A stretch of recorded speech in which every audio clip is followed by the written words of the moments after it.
Hello everyone, welcome to Study Shortcuts. Here study becomes easier।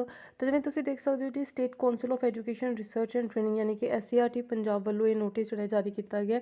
ਇਸ public notice ਦੇ ਵਿੱਚ ਉਹਨਾਂ ਨੇ ਦੱਸਿਆ ਕਿ ਡਿਜੀਟਲ ਸਰਟੀਫਿਕੇਟਸ ਜਿਹੜੇ ਹੈ PSTET 2018 ਜਿਹੜਾ ਕਿ 19 ਜਨਵਰੀ 2020 ਨੂੰ ਪੇਪਰ ਹੋਇਆ ਸੀਗਾ R available on Digi locker. ਤਾਂ ਡਿਜੀ ਲੋਕਰ ਦੀ ਵੈਬਸਾਈਟ 'ਤੇ ਜਾਂ ਐਪ 'ਤੇ ਜਾ ਕੇ ਤੁਸੀਂ ਆਪਣਾ PSTET ਦਾ ਜਿਹੜਾ ਸਰਟੀਫਿਕੇਟ ਹੈ ਡਾਊਨਲੋਡ ਕਰ ਸਕਦੇ ਹੋ। ਉੱਥੇ ਪਾ ਦਿੱਤੇ ਗਏ ਨੇ। The detailed information can be download from public notice ਵਿਚ is uploaded on ssa.punjab.org website. ਤਾਂ ਜਿਹੜਾ 19 ਜਨਵਰੀ 2020 ਨੂੰ 2018 ਵਾਲਾ PSTET ਹੋਇਆ ਸੀ ਉਸਦੇ ਜਿਹੜੇ ਡਿਜੀ ਲੋਕਰ ਦੇ ਵਿੱਚ ਸਰਟੀਫਿਕੇਟ ਆ ਚੁੱਕਿਆ, ਤੁਸੀਂ ਡਾਊਨਲੋਡ ਕਰ ਸਕਦੇ ਹੋ। ਅਤੇ ਰਹੀ ਗੱਲ ਉਸਨੂੰ ਯੂਜ਼ ਕਰਨ ਦੀ, ਤਾਂ ਮੈਂ ਤੁਹਾਨੂੰ ਫਿਰ ਇੱਕ ਸੁਜੈਸ਼ਨ ਦੇਵਾਂਗੀ ਕਿ ਤੁਸੀਂ ਉੱਥੋਂ ਡਾਊਨਲੋਡ ਜ਼ਰੂਰ ਕਰ ਲਓ। ਪਰ ਕਿਉਂਕਿ ਆਪਾਂ ਨੂੰ ਪਤਾ 2364 ETT ਦੀ ਜਿਹੜੀ ਭਰਤੀ ਆ ਉਹ ਨਿਕਲੀ ਹੋਈ ਹੈ, ਅਤੇ ਉੱਥੇ ਜਦ ਤੁਹਾਨੂੰ PSTET ਸਰਟੀਫਿਕੇਟ ਦਿਖਾਉਣਾ ਹੁੰਦਾ, ਸਕਰੂਟ ਲਿਸਟ ਚੱਲ ਰਹੀਆਂ ਨੇ, ਹੁਣ ਅੱਗੇ ਹੋਰ ਲਿਸਟਾਂ ਆਉਣਗੀਆਂ। ਤਾਂ ਮੈਂ ਤੁਹਾਨੂੰ ਇਹ ਕਹਾਂਗੀ ਕਿ ਤੁਸੀਂ ਡਾਇਟ ਦੇ ਵਿੱਚ ਜਾ ਕੇ ਆਪਣਾ ਓਰੀਜਨਲ ਸਰਟੀਫਿਕੇਟ ਵੀ ਜ਼ਰੂਰ ਲੈ ਲਵੋ, ਕਿਉਂਕਿ ਸਕਰੂਟਨੀ ਦੇ ਟਾਈਮ ਓਰੀਜਨਲ ਹੀ ਸ਼ੋ ਕੀਤਾ ਜਾਂਦਾ। ਉਦੋਂ ਜਿਹੜਾ ਡਿਜੀ ਲੋਕਰ ਵਾਲਾ ਉਸਨੂੰ ਮੇਬੀ ਐਕਸੈਪਟ ਜਿਹੜਾ ਇੰਨਾ ਜ਼ਿਆਦਾ ਐਕਸੈਪਟੈਂਸ ਨਹੀਂ ਮਿਲਦੀ ਹੈਗੀ।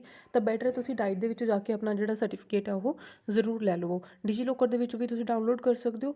ਕੀ ਪ੍ਰੋਸੈਸ ਹੈਗਾ ਡਿਜੀ ਲੋਕਰ 'ਚ ਡਾਊਨਲੋਡ ਕਰਨ ਦਾ, ਉਹ ਮੈਂ ਤੁਹਾਨੂੰ ਹੁਣੀ ਸ਼ੋ ਕਰ ਦਿੰਦੀ ਹਾਂ। ਹਾਂਜੀ, ਜਦੋਂ ਆਪਾਂ ਡਿਜੀ ਲੋਕਰ ਓਪਨ ਕਰਦੇ ਹਾਂ, ਐਪ ਓਪਨ ਕਰਦੇ ਹਾਂ, ਤਾਂ ਇਸ ਤਰ੍ਹਾਂ ਦਾ ਜਿਹੜਾ ਹੈ ਆਪਾਂ ਨੂੰ ਸ਼ੋ ਹੁੰਦਾ ਹੈਗਾ ਸਰਫੇਸ ਦੇ ਵਿੱਚ। ਸਭ ਤੋਂ ਪਹਿਲਾਂ ਤੁਸੀਂ ਡਿਜੀ ਲੋਕਰ ਦੇ ਵਿੱਚ ਅਗਰ ਤੁਹਾਡੇ ਕੋਲ ਅਕਾਊਂਟ ਨਹੀਂ ਹੈ ਤਾਂ ਤੁਸੀਂ ਅਕਾਊਂਟ ਬਣਾ ਲੈਣਾ। ਅਤੇ ਕਿਸ ਤਰ੍ਹਾਂ ਬਣਾਇਆ ਜਾ ਸਕਦਾ, ਮੋਬਾਈਲ ਨੰਬਰ ਜਾਂ ਫਿਰ ਆਧਾਰ ਕਾਰਡ ਨੂੰ ਯੂਜ਼ ਕਰਕੇ ਤੁਸੀਂ ਆਪਣਾ ਡਿਜੀ ਲੋਕਰ ਦੇ ਵਿੱਚ ਅਕਾਊਂਟ ਬਣਾ ਸਕਦੇ ਹੋ। ਅਤੇ ਜਿਵੇਂ ਤੁਸੀਂ ਸਾਈਨ ਇਨ ਕਰ ਲਓਗੇ ਡਿਜੀ ਲੋਕਰ ਦੇ ਵਿੱਚ, ਤਾਂ ਇਸ ਤਰ੍ਹਾਂ ਦਾ ਤੁਹਾਨੂੰ ਇੰਟਰਫੇਸ ਸ਼ੋ ਹੋਏਗਾ। ਇਹਦੇ ਵਿੱਚ ਤੁਸੀਂ ਇਹ ਐਪ ਆਪਾਂ ਓਪਨ ਕੀਤਾ ਹੋਇਆ, ਜਿਹਦੇ ਵਿੱਚ ਤੁਸੀਂ ਨੀਚੇ ਦੇਖ ਸਕਦੇ ਹੋ ਹੋਮ, ਇਸ਼ੂ ਡਾਕੂਮੈਂਟ ਔਰ ਬਰਾਊਜ਼, ਤਿੰਨ ਜਿਹੜੇ ਹੈ ਆਪਸ਼ਨ ਦਿਖਾਈ ਦੇ ਰਹੇ ਆ।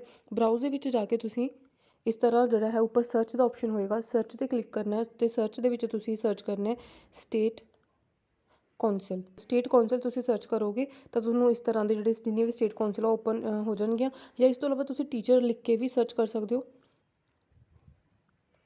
ਇਸ ਤਰ੍ਹਾਂ ਜਦ ਤੁਸੀਂ ਟੀਚਰ ਲਿਖ ਕੇ ਸਰਚ ਕਰੋਗੇ ਤਦ ਵੀ ਜਿਹੜੀ ਹੈ ਤੁਹਾਡੇ ਕੋਲ ਇੱਥੇ ਸਟੇਟ ਕੌਂਸਲ ਆਫ ਐਜੂਕੇਸ਼ਨ ਜਿਹੜਾ ਸ਼ੋ ਹੋ ਜਾਏਗਾ। ਇਸ 'ਤੇ ਆਪਾਂ ਕਲਿੱਕ ਕਰਦੇ ਹਾਂ।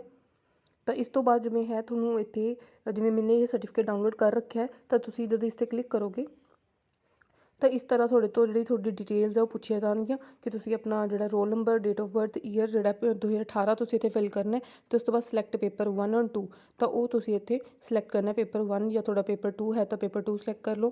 ਕਿਉਂਕਿ 3704 ਮਾਸਟਰ ਕੈਡਰ ਦੀ ਵੀ ਜਿਹੜੀ ਹੈਗੀ ਭਰਤੀ ਚੱਲ ਰਹੀ ਹੈ, ਉੱਥੇ ਵੀ ਡਿਜੀ ਲੋਕਰ ਦੇ ਥਰੂ ਵੀ ਤੁਸੀਂ ਆਪਣਾ ਜਿਹੜਾ ਡਾਊਨਲੋਡ ਕਰ ਸਕਦੇ ਹੋ ਆਪਣਾ ਜਿਹੜਾ ਸਰਟੀਫਿਕੇਟ ਹੈ। ਬਾਕੀ ਉਹਨਾਂ ਲਈ ਵੀ ਮੈਂ ਇਹੀ ਕਹਾਂਗੀ ਕਿ ਉਹ ਜਿਹੜੇ ਹੈਗੇ ਨੇ ਆਪਣਾ ਸਰਟੀਫਿਕੇਟ ਜ਼ਰੂਰ ਆਪਣੇ ਕਾਲਜ ਜਾਂ ETT ਵਾਲੇ ਆਪਣੇ ਡਾਇਟ ਤੋਂ ਜ਼ਰੂਰ ਲੈ ਕੇ ਆਓ।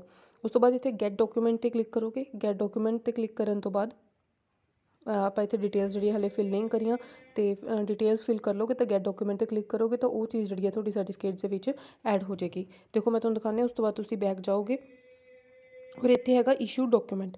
ਇਸ ਇਸ਼ੂ ਡਾਕੂਮੈਂਟ 'ਤੇ ਕਲਿੱਕ ਕਰੋਗੇ ਤਾਂ ਇਸ ਤਰ੍ਹਾਂ ਤੁਹਾਨੂੰ ਦਿਖਾਈ ਦੇਗਾ ਤੁਹਾਡਾ ਜਿਹੜਾ ਸਰਟੀਫਿਕੇਟ ਹੈਗਾ ਉਹ ਇੱਥੇ ਐਡ ਹੋ ਜਾਏਗਾ। ਅਤੇ ਇਹ ਹੈਗਾ ਜਿਵੇਂ ਡਿਜੀ ਲੋਕਰ ਦੇ ਵਿੱਚ ਆਪਣਾ ਸਰਟੀਫਿਕੇਟ ਜਿਹੜਾ ਉਹ ਡਾਊਨਲੋਡ ਕਰਨ ਦਾ।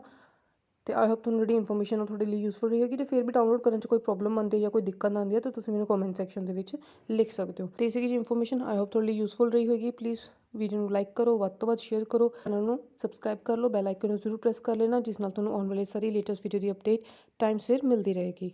Thank you.